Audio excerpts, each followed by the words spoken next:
احباب ذی وقار، محترم سامعین و سامعات، انسان کی سانس کا مالک وہ ہے جس نے انسان کو سانس عطا کی ہے۔ جس رب نے اس دنیا کے اندر حضرت انسان کو دوام دیا ہے، اختیار اور قوت عطا کی ہے، اس انسان کو چاہیے کہ یہ اپنے خالق کی رضا والی زندگی بسر کرنے کی کوشش کرے۔ حضرت انسان کو دنیا کی ہر چیز کے اوپر اللہ رب العالمین نے اختیار دیا ہے۔ اس کے ان اختیارات کے بعد مالک نے اس کے اوپر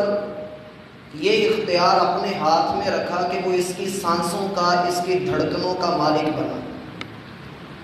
اور حضرت انسان کو اس بات کی خبر دی کہ تیری یہ سانسیں گنی جا چکی ہیں، تیری دھڑکنیں تیرے رب کے ہاتھ میں ہیں، وہ جب چاہے تجھ سے ملاقات کر لے، تجھے اپنے پاس بلا لے، تو بھی اپنے دل کے اندر اپنی دھڑکن میں، اپنے جذبے میں اس سے ملاقات کا متمنی بن۔ جب تجھے اپنے رب سے محبت ہوگی، اس سے ملاقات کا شوق ہوگا، تیرے شب و روز، تیرے لیل و نہار، تیرے دن رات، تیرا ایک ایک لمحہ مالک کی محبت کے اندر گزرے گا۔ حضرت انسان اس دنیا کا وہ باشندہ ہے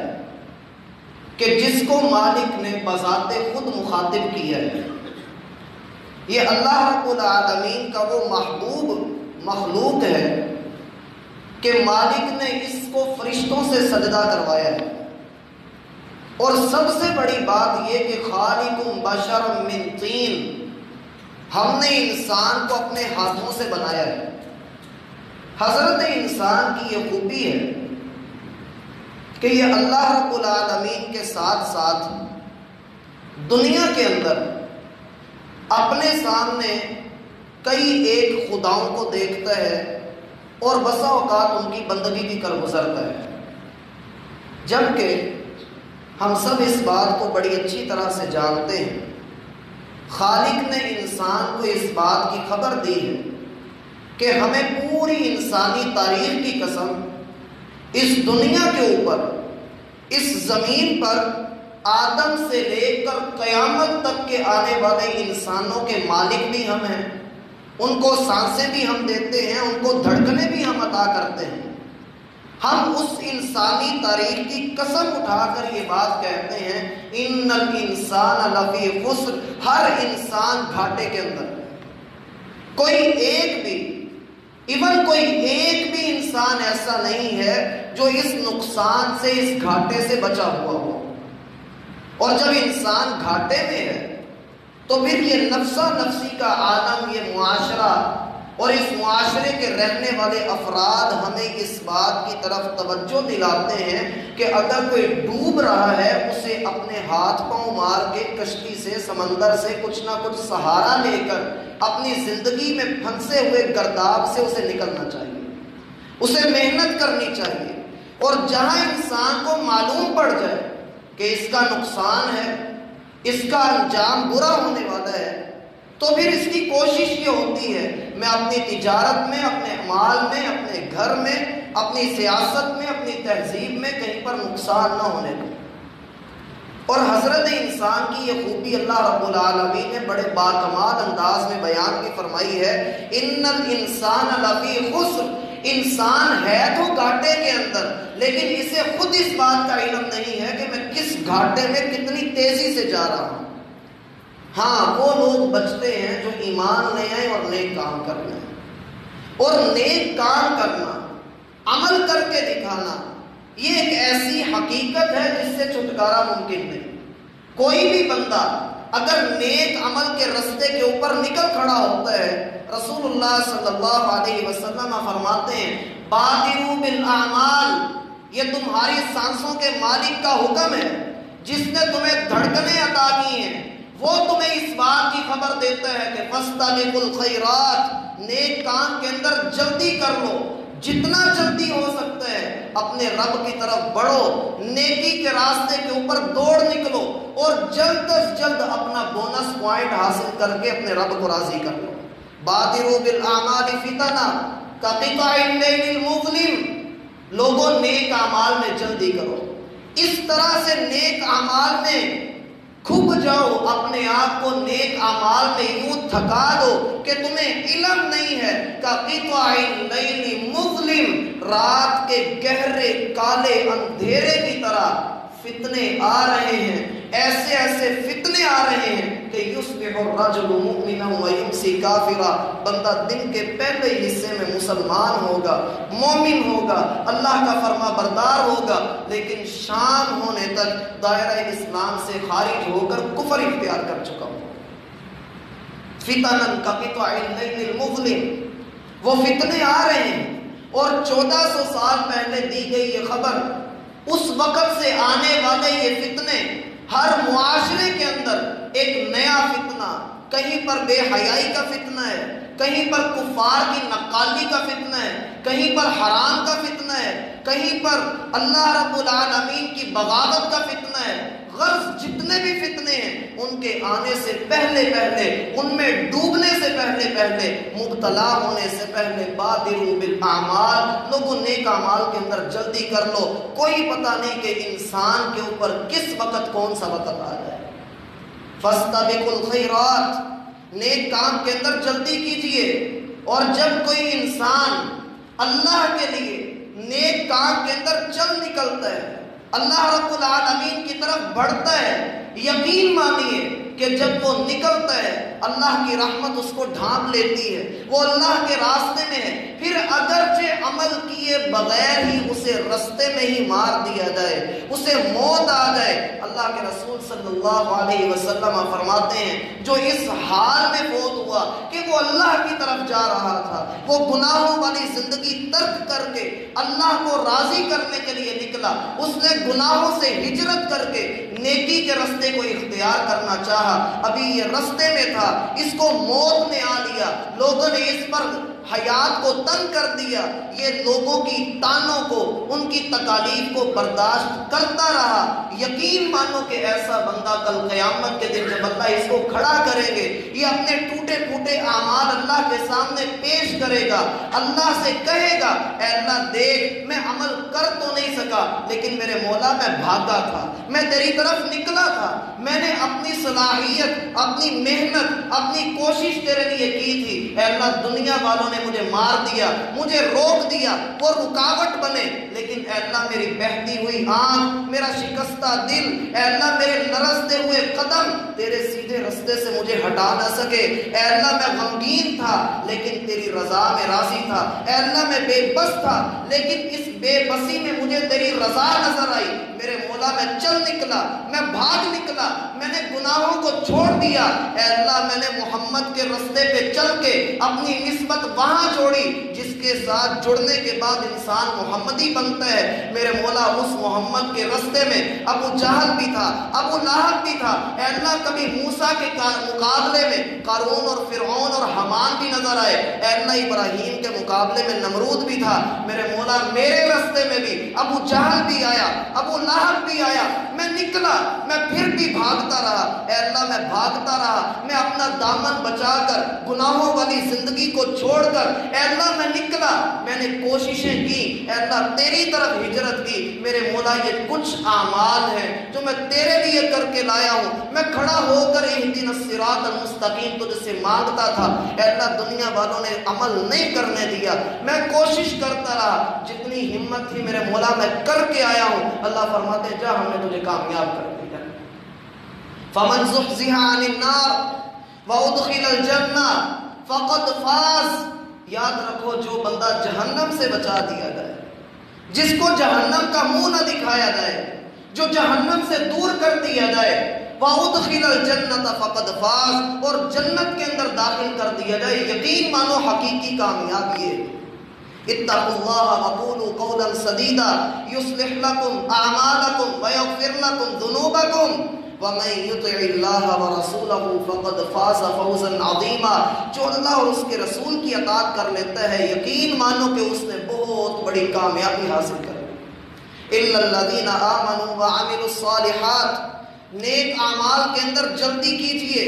انسان کے پاس موقع موجود ہے، جب تک اس کی سانس چل رہی ہے، اس کی دھڑکن برقرار ہے، اللہ کی قسم اس کے پاس موقع موجود ہے، ہمت موجود ہے، یہ بڑھ سکتا ہے، یہ نماز ادا کر سکتا ہے، اس کی کمر سلامت ہے، اس کے اعضاء سلامت ہیں، یہ آج سجدے میں جھک جائے، اللہ قیامت والے دن جب اپنی پنڈلی ظاہر کریں گے تب بھی اس کو سجدہ نصیب ہوگا، تب ہر مومن کو سجدہ نصیب ہوگا۔ لیکن اللہ فرماتے ہیں یوم یکشف عن ساق ویدعون الی السجود فلا یستطیعون،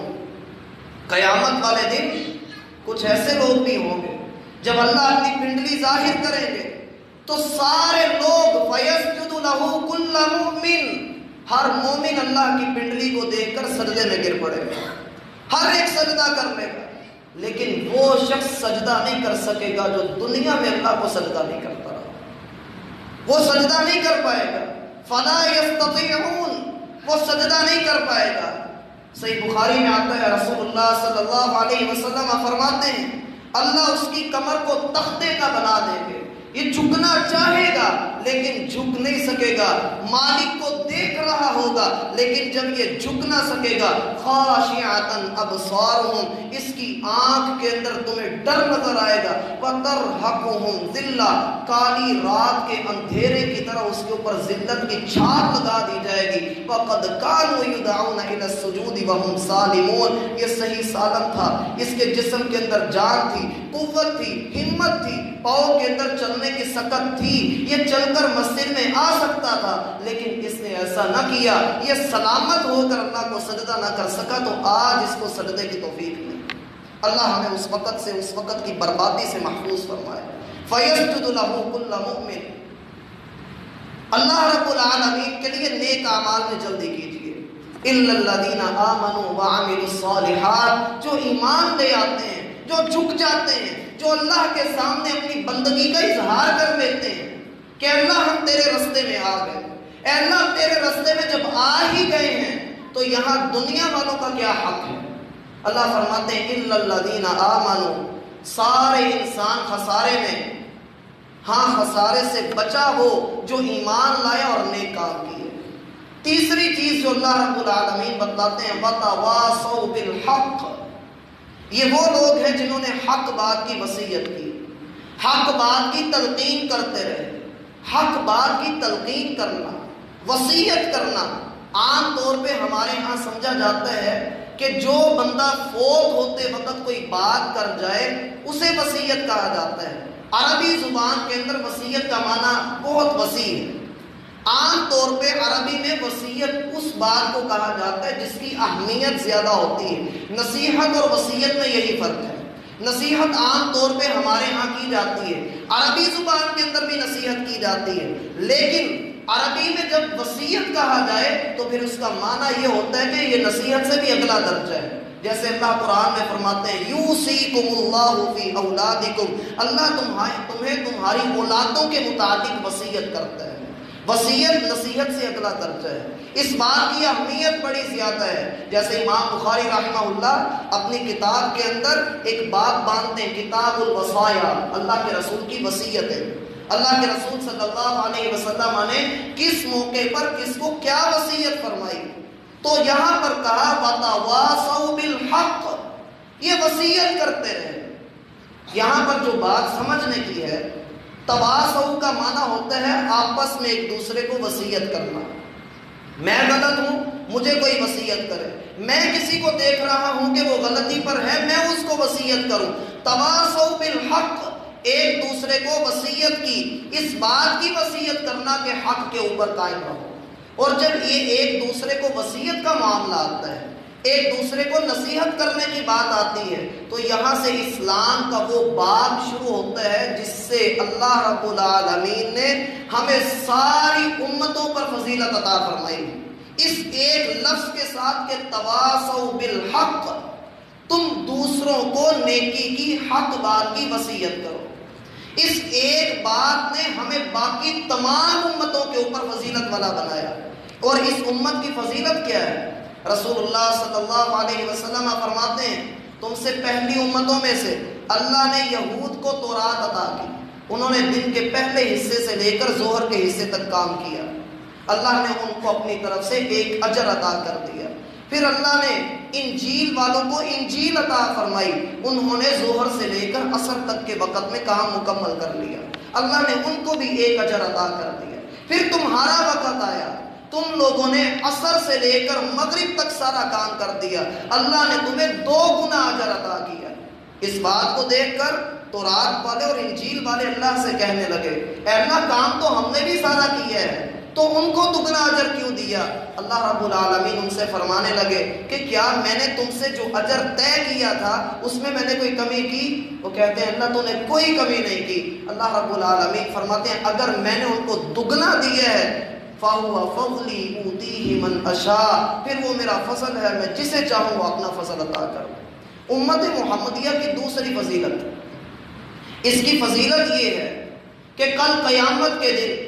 جب سارے انبیاء کرام اپنی اپنی قوموں کا مقدمہ لے کر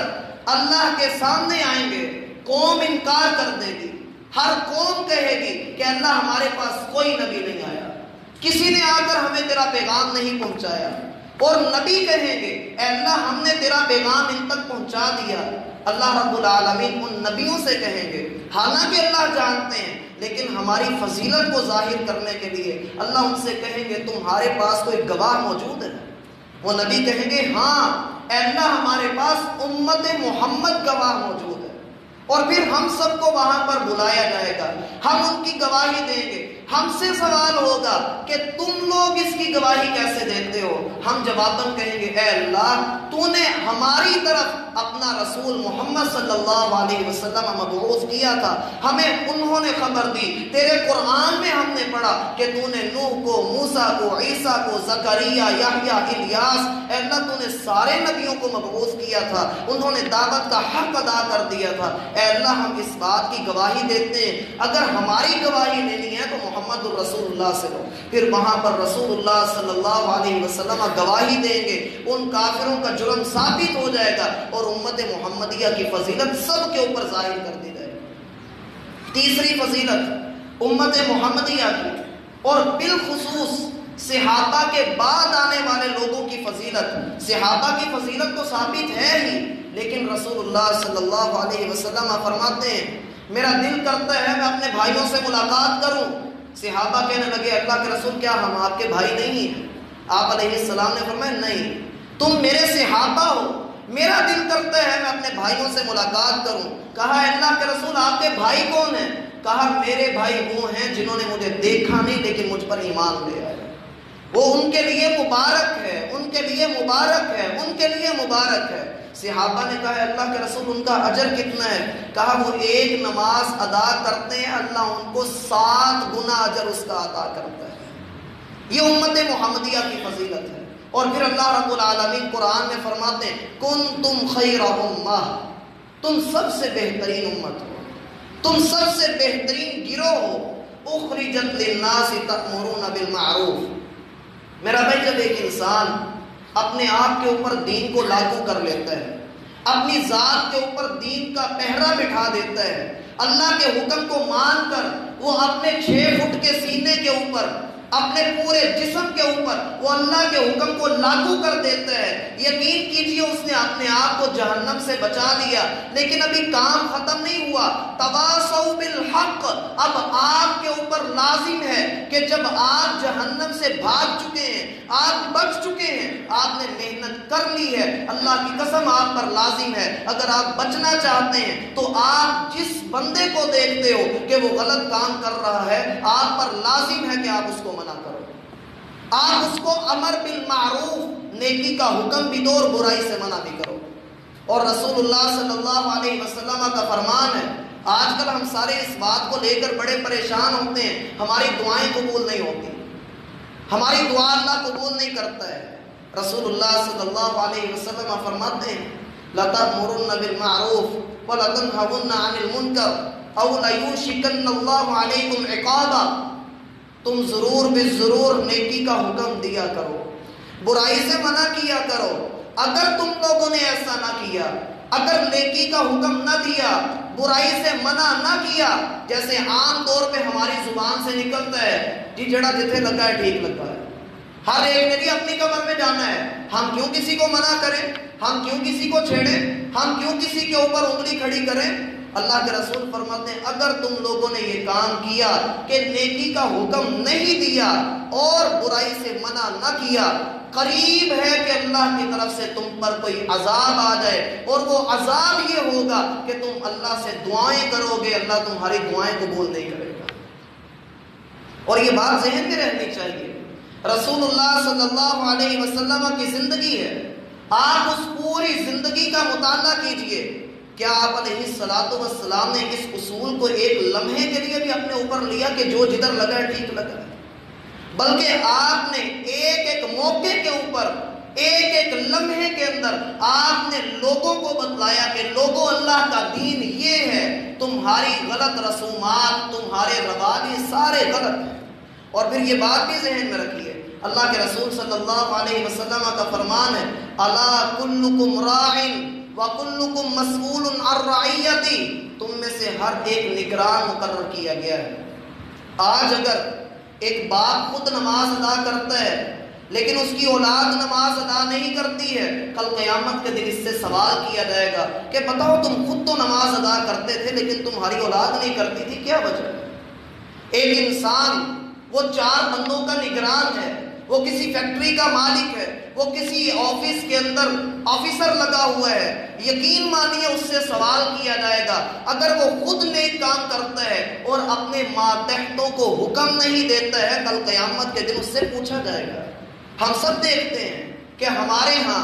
ہم ہر ایک بندے کو آگاہ کرتے ہیں کہ تم یہ کام کرو، اس میں تمہیں فائدہ ملے گا، اس میں تمہیں گناہ ملے گا، یا ہم اس کو یہ کہتے ہیں کہ تم تجارت کرنا چاہتے ہو یہ کام کرو، اس میں زیادہ پروفٹ آتا ہے اور اس میں جو ہے بندے کو نقصان ہو جاتا ہے۔ اللہ کے رسول صلی اللہ علیہ وسلم کے فرامین کو، آپ کی محبت کو سامنے رکھتے ہوئے ہر بندے کی چاہت ہے وہ جنت کا راہی بنے، وہ جنت کے اندر جائے، وہ جہنم سے بچا لیا جائے۔ میں اپنی ذات کے لیے یہ پسند کرتا ہوں، اگر میرا کوئی بھائی گناہ کر رہا ہے میں اس کو منع نہیں کرتا، اللہ کی قسم میرے ایمان کے اندر کمی ہے۔ اللہ کے رسول فرماتے ہیں لا یؤمن احدکم حتی یحب لاخیہ ما یحب لنفسہ، تم میں سے کوئی بندہ اس وقت تک مومن نہیں ہو سکتا جب تک وہ اپنے بھائی کے لیے بھی وہ چیز پسند نہ کرے جو اپنے لیے کرتا ہے۔ اگر میں جنت میں جانا چاہتا ہوں تو میں اپنے بھائی کو کیوں نہیں لے کر جانا چاہتا؟ اگر میں نماز ادا کرتا ہوں دوسرا نہیں ادا کرتا، مجھ پر لازم ہے کہ میں اسے کہوں کہ نماز ادا کرے۔ اگر میں نہیں کہوں گا تو اس کا مطلب یہ ہے میں نے خود اپنے ہاتھوں سے اپنی دعاؤں کا دروازہ بند کر دیا، میں نے خود اللہ سے کہہ دیا کہ میری دعاؤں کو قبول نہ کر۔ اور پھر رسول اللہ صلی اللہ علیہ وسلم کی زندگی کو دیکھیے، آپ علیہ السلام نے اپنے ہر لمحے کے اندر، ہر موقع کے اندر اللہ رب العالمین کے دین کی دعوت دی ہے۔ آپ نے اس بات کی پرواہ نہیں کی کہ لوگ مجھے کیا کہیں گے۔ اللہ کی قسم اس دین کا پیغام پہنچانے کے لیے آپ کو، جب آپ صفا پہاڑی کے اوپر چڑھے تھے اور آپ نے لوگوں سے کہا تھا کہ قولوا لا الہ الا اللہ، لوگوں اللہ کی طرف آ جاؤ، اللہ کو ایک مان لو، سب سے پہلے گھر کا فرد کھڑا ہو کر کہے تبا لک یا محمد، اے محمد تیرے ہاتھ ٹوٹ جائیں۔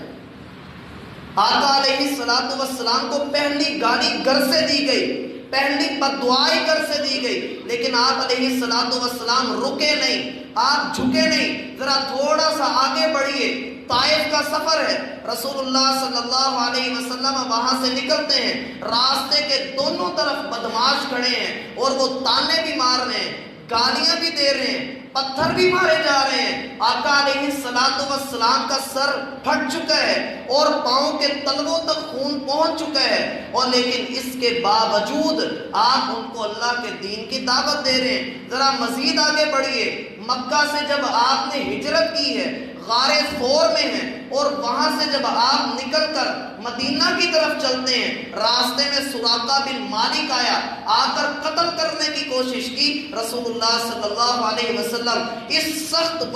وقت کے اندر بھی اسے لا الہ الا اللہ کی تلقین کرتے ہوئے نظر آتے ہیں۔ تھوڑا سا اور آگے بڑھیے، آپ قباء کے علاقے میں پہنچتے ہیں، یہ مدینہ سے پچھلی جگہ ہے۔ آپ علیہ السلام 8 دن کی شدید تھکن کے بعد یہاں پر جب پہنچے تو پہلے ہی دن آ کر آپ نے لوگوں کو کہا کہ لوگوں مسجد کی تعمیر کرو، کیونکہ اللہ کے دین کی طرف بلانا ہے، ماحول بنانا ہے۔ تھوڑا سا اور آگے بڑھیے، جب رسول اللہ صلی اللہ علیہ وسلم کو ابن ابی، عبداللہ بن ابی گالیاں دیتا ہے، آپ علیہ السلام اس کے ساتھ بھی حسن سلوک اختیار کرتے ہیں۔ تھوڑا سا اور آگے چلیے، جب رسول اللہ صلی اللہ علیہ وسلم کے آخری وقت ہے اور آپ کی زبان سے الفاظ نکل رہے ہیں الصلاۃ الصلاۃ وما ملکت ایمانکم، لوگوں نماز کی حفاظت کرنا، اپنے ماتحتوں کے حقوق کا خیال کرنا۔ میرا بھائی یہ تواصوا بالحق نہیں تو اور کیا ہے؟ آپ نے ہر وقت وصیت ہی تو کی ہے، ہر وقت لوگوں کو سمجھایا ہی تو ہے۔ اس بات کو چھوڑ دیجئے کہ لوگ آپ کو کیا کہیں گے، آپ نیکی کا حکم دینے والے بنیے۔ اگر آپ کامیاب ہونا چاہتے ہیں، اللہ ہمیں سمجھنے اور عمل کرنے کی توفیق عطا فرمائے۔ وما توفیق الا باللہ۔